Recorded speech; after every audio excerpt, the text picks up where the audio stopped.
Estamos agora, meus irmãos, no capítulo 2, no verso 17.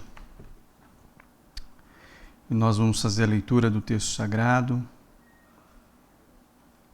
Amém.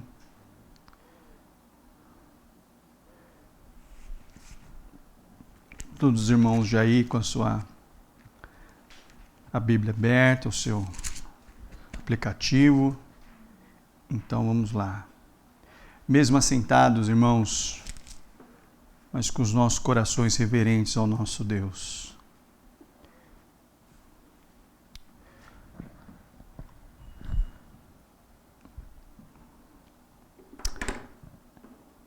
A partir do verso 17, diz assim: Contudo, mesmo que eu esteja sendo derramado como oferta de bebida sobre o serviço que provém da fé que vocês têm, o sacrifício que oferecem a Deus, estou alegre e me regozijo com todos vocês. E sejam vocês também alegrem-se e regozijem-se comigo. Espero no Senhor Jesus enviar-lhes Timóteo brevemente, para que eu também me sinta animado quando receber notícia de vocês. Não tenho ninguém que, como ele, tem interesse sincero pelo bem-estar de vocês, pois todos buscam o seu próprio interesse e não os de Jesus Cristo. Mas vocês sabem que Timóteo foi aprovado porque serviu comigo no trabalho do Evangelho como um filho ao lado de seu pai. Portanto, é ele quem espero enviar. Tão logo me certifique da minha situação, confiando no Senhor, que em breve também poderei ir. Contudo, penso que será necessário enviar-lhes de volta Epafrodito, meu irmão, cooperador, companheiro de lutas, mensageiro que vocês enviaram para atender às minhas necessidades, pois ele tem saudade de todos vocês e está angustiado porque ficaram sabendo que ele esteve doente. De fato, ficou doente, quase morreu, mas Deus teve misericórdia dele. E não somente dele, mas também de mim, para que eu não tivesse tristeza sobre tristeza. Por isso logo enviarei, para que, quando vocês o virem novamente, fiquem alegres e eu tenha menos tristeza. E peço que vocês o recebam no Senhor com grande alegria e honrem homens como este, porque ele quase morreu por amor à causa de Cristo, arriscando a vida para suprir a ajuda que vocês não me podiam dar. Convido você, meu irmão, minha amada irmã, a abaixarmos nossa fronte, a fecharmos nossos olhos e a orarmos.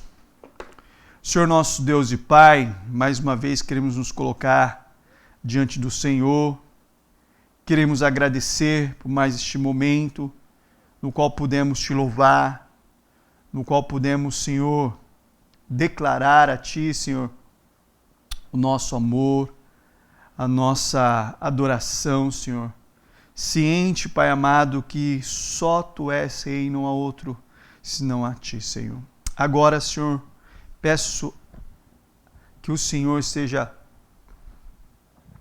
conduzindo tanto eu como os Teus filhos que aqui se encontram, a despeito do cansaço, também, Senhor, do final da jornada da semana, talvez de perturbações externas e internas.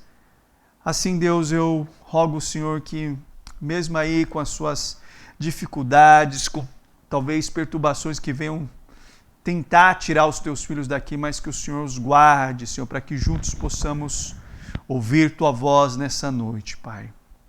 Através do texto sagrado, Senhor. Assim, Deus, nós queremos nos colocar, Pai, assim nós queremos lhe pedir, Deus, pois sabemos, Senhor, a importância, Senhor, de cada vez mais nos firmarmos na Tua santa palavra. E por isso que eu rogo, Senhor, por eles e por mim, Pai, que o Senhor nos conduza em bom êxito. Assim eu te peço, no nome de Jesus. Amém e amém. Muito bem, meus irmãos. Nós temos visto aí nosso querido apóstolo Paulo tratando a carta de Filipenses E logo no capítulo 1, a ênfase do capítulo 1 foi mostrar, nos revelar, que Cristo deve ocupar o lugar mais alto da nossa vida. Né?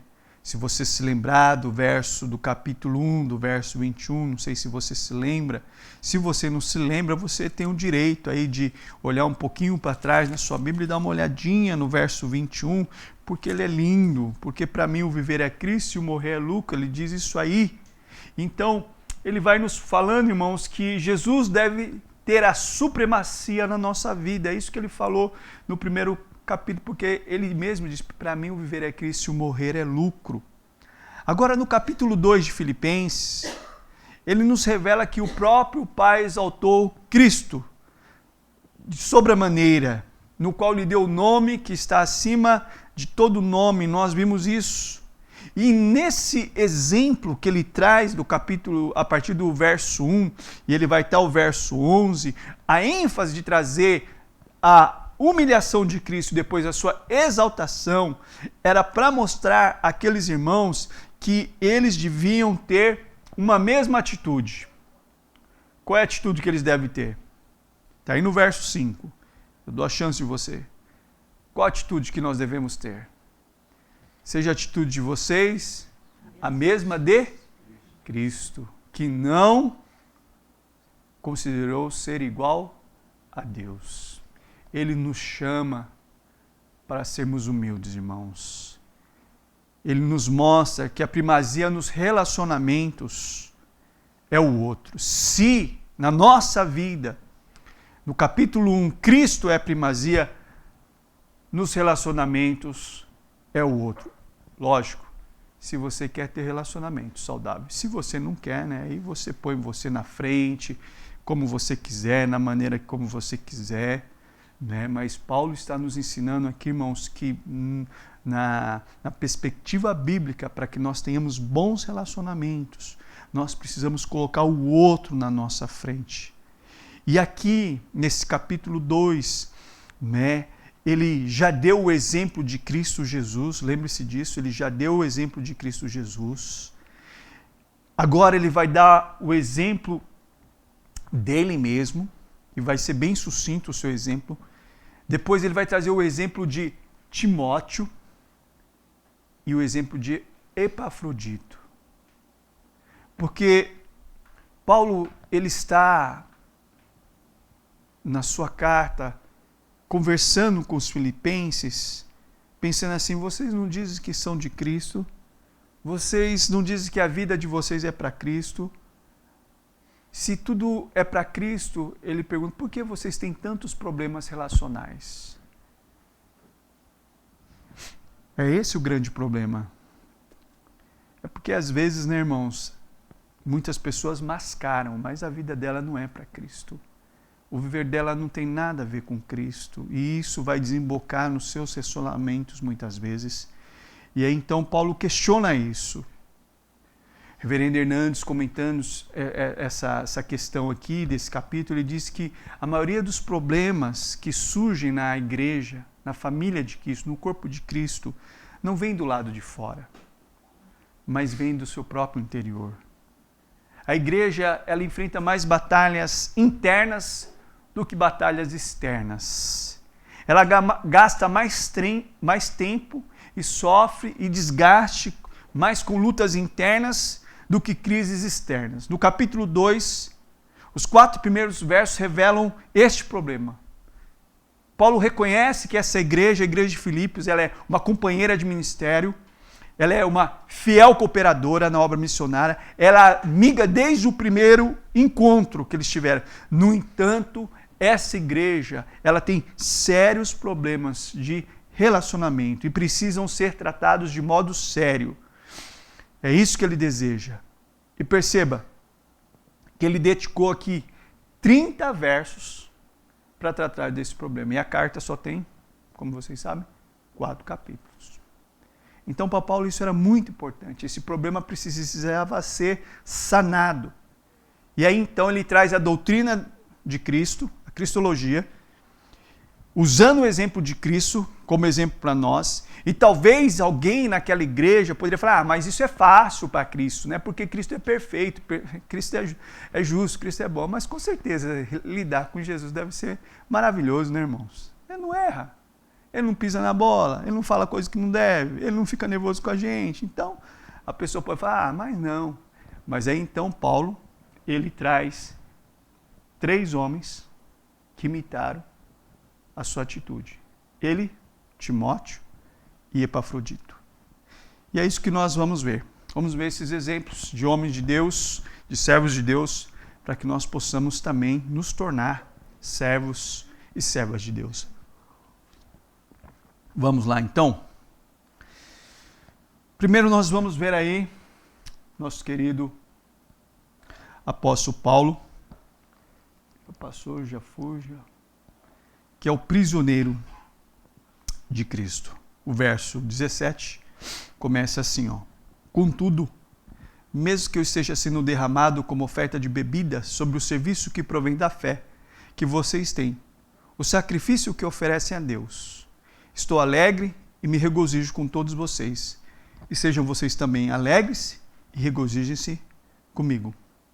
Veja, irmãos, que ele cita o seu exemplo. E o seu exemplo é um verso só. Ele podia escrever vários versos sobre si, mas ele não usa isso. No entanto, quando ele vai falar de Timóteo, ele usa pelo menos 5 versos. Ele vai falar do verso 19 ao verso 24. Depois, ele fala de Epafrodito. E ele vai usar do verso 25 ao verso 30. 6 versos. Quem é esse homem? Esse homem é o bandeirante de missões. Ele é o precursor de missões. Ele é o maior missionário que já existiu. E já se passaram 2 milênios. Mas não nasceu outro como ele. Este homem, ele é o maior escritor que nós temos no Novo Testamento. E particularmente para mim, meu pouco conhecimento que eu tenho, para mim ele é o maior escritor das Escrituras Sagradas.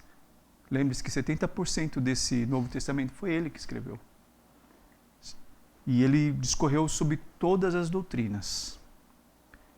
Ele não é só isso, ele é o maior implantador e fundador de igreja no tempo apostólico. Nenhum outro apostólico fundou mais igreja e implantou igreja do que ele.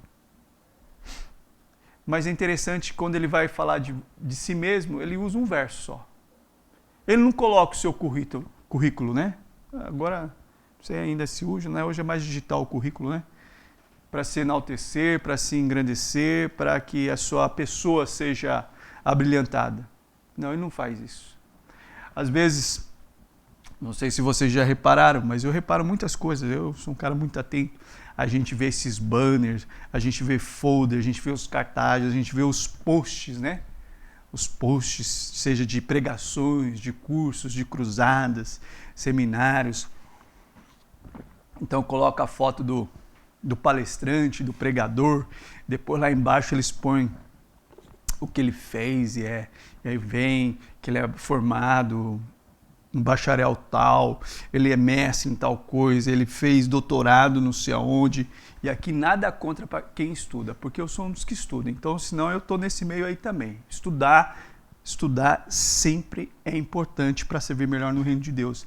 A questão é que muitas vezes ficam usando credenciais, dons, títulos, e Paulo não. Você vai ver aqui que ele não usa isso. Não fica bem falar de si mesmo. E uma verdade que Paulo nos ensina, irmãos, é que quem deve aparecer não é o homem. Jamais é o homem.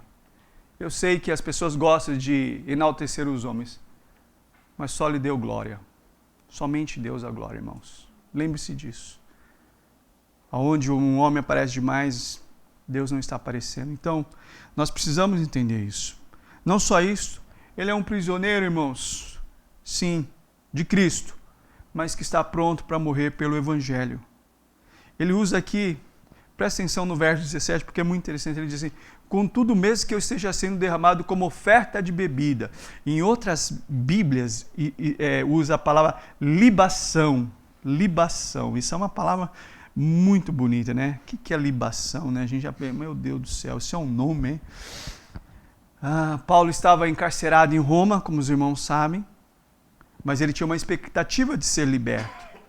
Ele sabia que havia uma igreja intercedendo. Lembra que ele escreveu no verso 19, diz assim, verso 19, capítulo 1, pois sei o que me aconteceu, resultará em minha libertação, graças à oração de vocês e ao auxílio do Espírito de Jesus Cristo.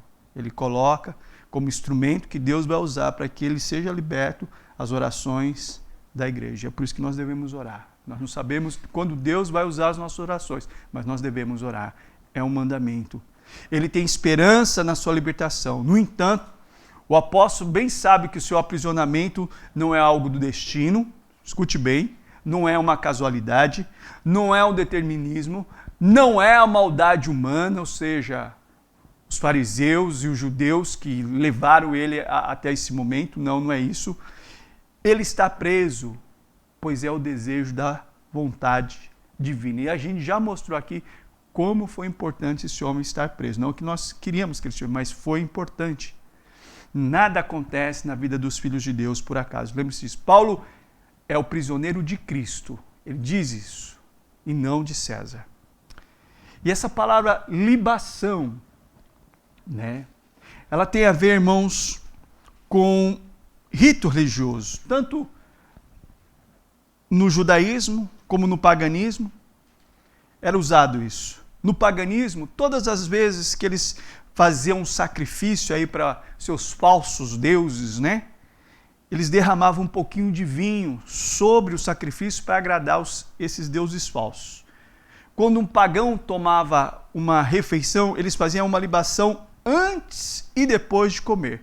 E é por isso que lá em 1 Coríntios capítulo 8, Paulo proíbe de nós comermos carne sacrificada aos ídolos nos templos pagãos. Não é porque o problema é a carne, é o que está por trás daquela simbologia que tinha sido oferecido aos demônios, porque por trás dos ídolos estão os demônios. Não se esqueçam isso. E Paulo fala isso lá em 1 Coríntios. E ele fala, não vai comer lá, né?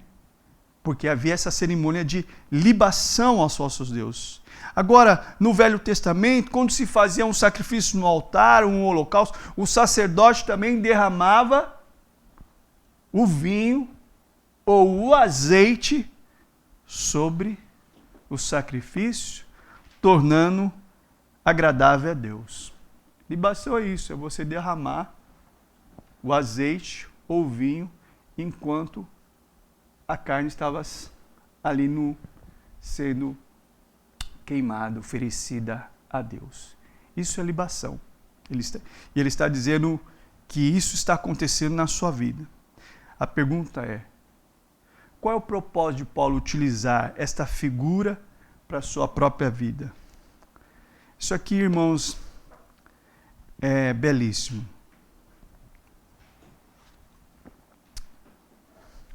Paulo está falando, ele não é o sacrifício. Quem é o sacrifício? A igreja. A vida da igreja. A fé da igreja. O serviço da igreja é como um sacrifício no altar de Deus. E ele diz, eu sou só essa bebida que é derramada para trazer um aroma suave a Deus. Mas quem é o sacrifício? A igreja. A gente precisa entender muito isso, porque as pessoas gostam muito de enaltecer os homens. Mas é a igreja que é o mais importante. É o corpo de Cristo. É a família. E Paulo está dizendo que nessa figura que está sendo derramado o azeite ou vinho, que ele vai verter o seu sangue, como se fosse derramar o vinho ou azeite, sobre o sacrifício que é a fé dos crentes da igreja de Filipos. Ele está dizendo que ele está pronto para morrer, não importa se ele vai ser solto ou não, ele tem expectativa de ser absolvido, no entanto, se ele for degolado, se ele fosse martirizado, como depois ele foi, o seu sangue será como uma libação sobre o sacrifício da fé daquela igreja. O que ele está dizendo que o que é mais importante não é ele, é a igreja, é o sacrifício. que é mais importante, que são vocês. É isso que nós precisamos entender, porque nós estamos num tempo que as pessoas esquecem o valor que a igreja tem. Não só isso, Paulo possui uma visão sobre a vida num prisma espiritual. Quando ele olha para o seu futuro, ele pode ver o seu martírio chegando, se aproximando, mas ele não tem medo, ele não tem amargura, ele não tem tristeza, ele não tem decepções, ele não tem revolta. Pelo contrário, você vai ver que ele diz que o coração dele está cheio de alegria. Estou alegre e me regozijo com todos vocês. É o que ele diz aí no verso 17. Olha para o verso 17 aí. Ele diz isso com muita clareza. Estou alegre e me regozijo com todos vocês. Percebam aí, irmãos. Mesmo em face à morte, o apóstolo continua sendo um exemplo para a igreja de Filipos, e não só para a igreja de Filipos, mas para mim e para vocês também. Né? Paulo está dizendo a essa igreja amada, Filipos, os filipenses, não se entristeçam, não desaminem, não se lamentem por mim, pois, morto ou solto, a vontade de Deus será realizada na minha vida. Então eles não tinham motivo para ficarem tristes, apesar que eles ficariam, é lógico, mas Paulo diz que eles deveriam se alegrar no Senhor. E essa não é a igreja qualquer. Vocês sabem que essa igreja é a igreja companheira, é a igreja amiga, fiel, intercessora, que certamente eles estavam preocupados com o apóstolo, tanto que vocês sabem que não uma ou duas vezes, mas algumas vezes, durante todo o seu ministério, foi a única igreja que se propôs em contribuir financeiramente para que esse homem pudesse implantar e servir o reino de Deus. Mas tem mais um detalhe. A igreja mais pobre, formada de cristãos pobres e cristãos escravos. É um exemplo para nós.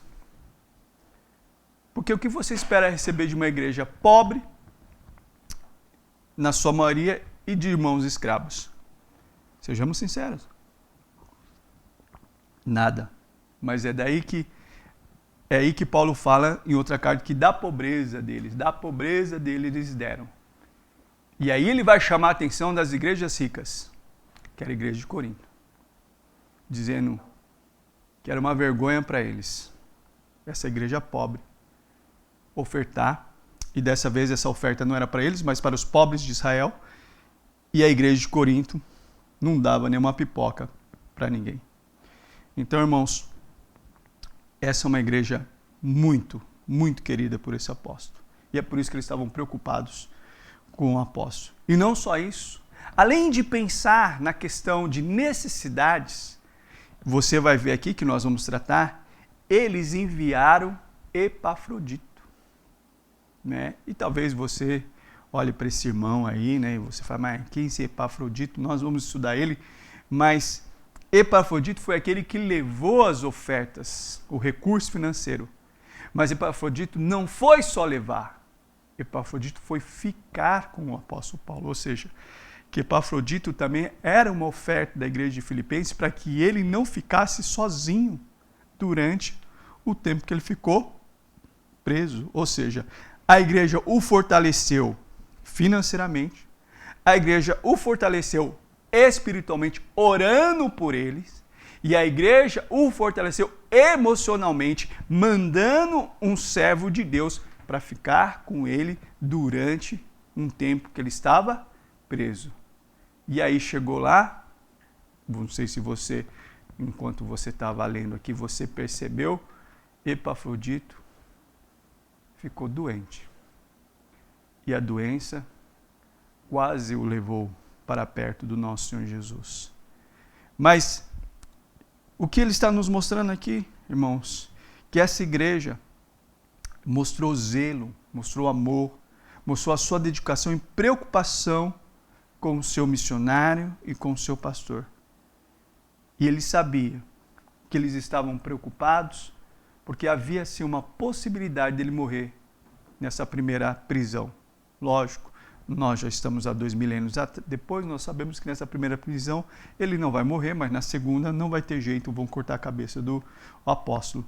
Mas, com certeza, a igreja estava apreensiva, estava triste, estava temerosa, e Paulo está dizendo para ela, não tem por que ficar triste. Não tem por que ficar triste. Se eu morrer, é Cristo. Se eu viver, né? Também que seja Cristo. E aí ele diz, lá em 2 Timóteo, ele repete isso, ó. Capítulo 4, verso 6. Eu já estou sendo derramado como oferta de bebida. Está próximo o tempo da minha partida. Ele não está preocupado com a vida deles, meus irmãos. De maneira nenhuma.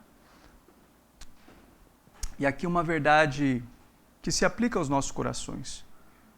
Né? Que Paulo, irmãos, ele mostra a nós que a nossa vida é um culto a Deus. A nossa vida não se restringe a esse momento que nós estamos aqui. Muitas pessoas pensam que o culto é só quando começa a primeira oração e aí o culto acabou com a bênção apostólica. Não. Nós já falamos que o culto é a sua vida e a vida é o culto. Né?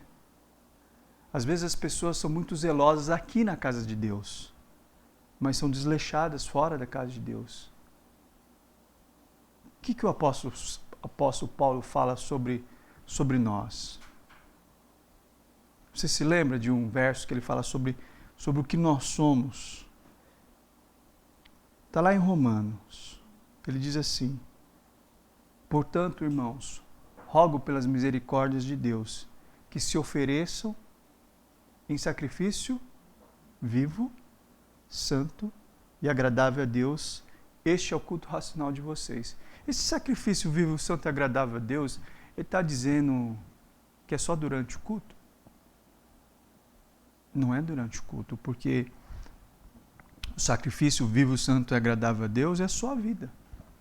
Sacrifício vivo significa que agora você tem uma nova vida em Cristo Jesus. Porque você já está vivo. Ele não vai ser redundante, vivo. Ah, agora estou morto. Não, não é vivo e morto. Não. Sacrifício vivo, a expectativa é que agora você tenha uma vida nova em Cristo Jesus. Você precisa entender isso. A sua vida agora pertence ao Senhor Jesus Cristo. Então, essa nova vida precisa ser vivenciada nessa perspectiva. Segundo, santo. Santo aqui, nesse texto, é que você é separado para Deus. Você não é qualquer um. Você é separado para Deus. Você é separado para Deus, logo, a sua vida é separada para Deus. Então, você precisa se cuidar. E segundo, terceiro, agradável ao Senhor. Ou seja,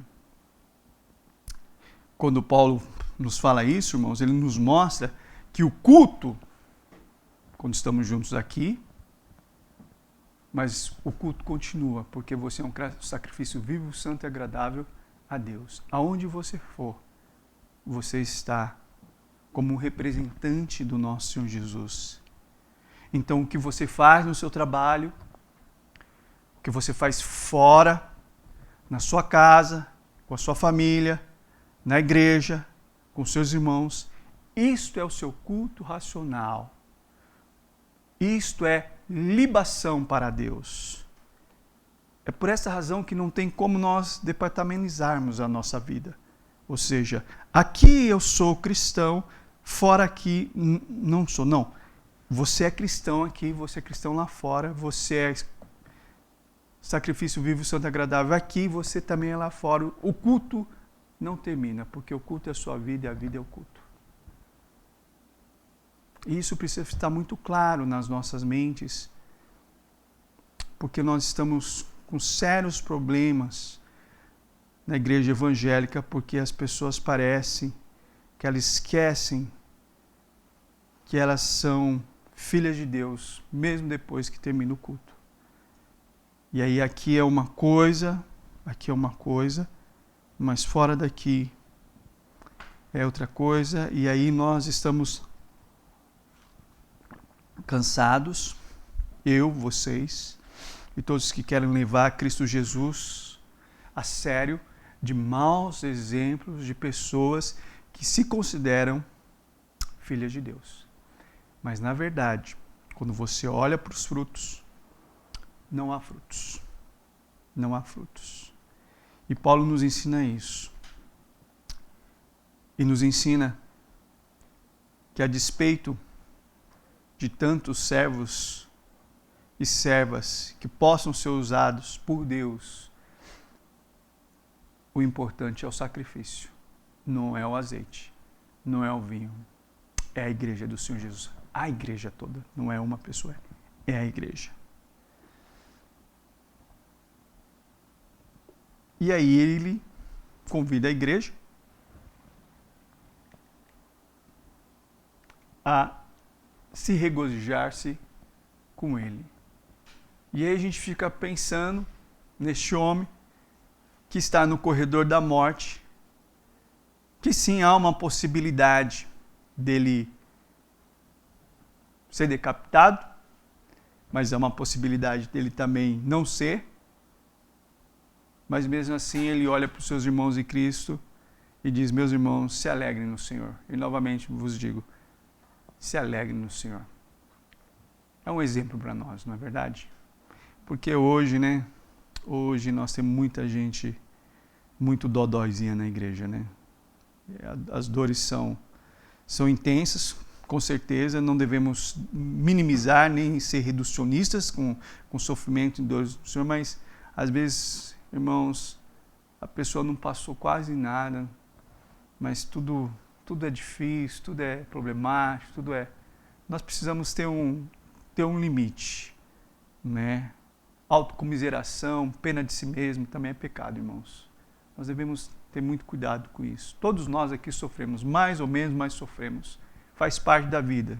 Falei para vocês isso no domingo, né? Mas nós vemos aqui um homem que está no corredor da morte e ele podia talvez mandar uma carta de lágrimas, né? Mandar uma carta de lágrimas,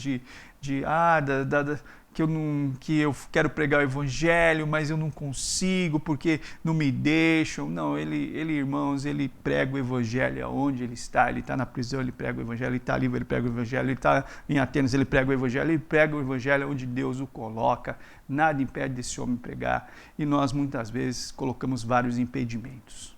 Nós precisamos crescer e amadurecer na fé, independente de onde nós estivermos, Deus nos colocou ali. E Paulo ele tem isso claramente no seu coração. Que nós também tenhamos. Né?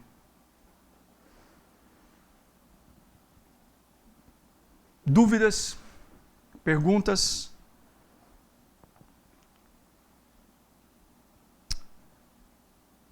Então tá bom. Semana que vem tem prova, se prepare então. Não tem, é assim. Tem dúvida, não tem pergunta, então prova. É assim, tem que ser assim. Vocês são brincadeira, nunca tem nada. Vamos orar? Senhor nosso Deus e Pai, graças te damos mais uma vez, Senhor. E que exemplo para as nossas vidas, Senhor. Do teu servo Paulo, Senhor. E nós somos tão diminutos, Senhor, diante desse teu servo. Mas nós podemos aprender, Senhor, nós podemos crescer, Senhor, por meio do seu exemplo, por meio de Cristo Jesus que habita em nós também, Pai. Que nós possamos entender, Pai, que cada um de nós aqui temos a nossa função, os nossos dons e talentos. E mais do que isso, Senhor, nós somos suas testemunhas neste mundo. Se eles querem nos ouvir, se eles vão nos dar ouvidos, se eles vão acreditar, isso não importa, Senhor. O que importa é proclamar o teu evangelho, Pai. Por isso o Senhor nos desperta naquilo que cabe a nós como tua igreja, Senhor. Por isso, Deus, guarda o nosso coração, Senhor. Que tão somente Cristo, Senhor, cresça nas nossas vidas e que cada vez mais nós diminuamos, Senhor, para que toda a glória, Deus, todo louvor seja dada somente a Ti, Senhor. Assim nós queremos te pedir, queremos te rogar nessa noite no nome de Jesus. Amém e amém. Os avisos, por favor, Isabel.